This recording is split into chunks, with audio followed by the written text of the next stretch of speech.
রহমানির রহিম। Honourable viewers, আসসালামু আলাইকুম।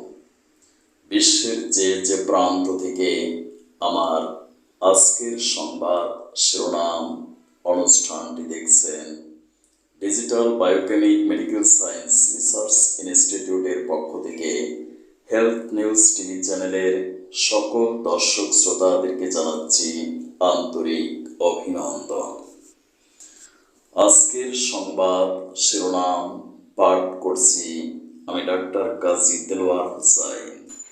3 দিনের রাষ্ট্রীয় সফরে ঢাকায় যুক্তরাষ্ট্রের পররাষ্ট্রমন্ত্রী নোবেল লু। গণপ্রজাতন্ত্রী বাংলাদেশ সরকারের মাননীয় সেতুমন্ত্রী ও আওয়ামী লীগের সাধারণ সম্পাদক জনাব ওবায়দুল কাদের বলেন, কোনো স্যাংশনের বা ভিসা নীতির পরোয়া করে না বাংলাদেশ। তিনি আরও বলেন, সরকার কাউকে দাওয়াত করে আনছেন না। বিদেশি শক্তির ইন্ধন যেদিন বন্ধ হয়ে যাবে সেদিন আওয়ামী লীগও শেষ হয়ে যাবে, এ মন্তব্য করেছেন বিএনপির স্থায়ী কমিটির সদস্য গয়েশ্বর চন্দ্র রায়।